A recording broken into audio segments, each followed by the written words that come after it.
čekala vikende s tobom, kao da vrijeme sporije diše kad nisi tu. Miris kave ujutru, tišina između nas, i pogled kaže sve što ne kažemo mi. Na pola šalice prstima me dotakneš i u meni sve na tren izgubi glas.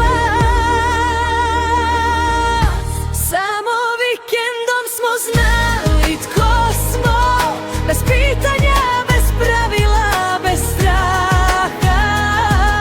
U 2 dana stane cijeli svijet, što drugi traže godinama. Samo vikendom ti i ja, između stvarnosti i sna. A kad dođe jutro ponedjeljka, svako opet obuče svoj dan.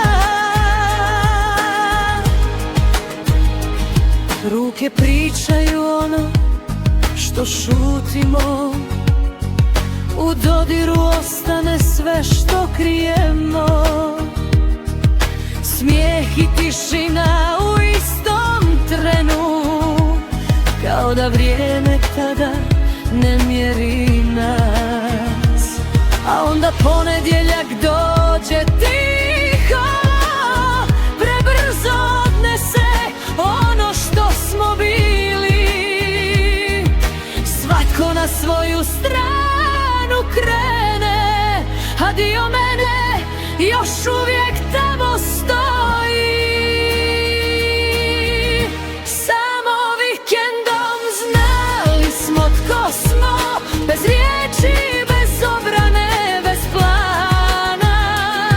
U 2 dana postaneš moj dom, pa nestaneš s prvim svita.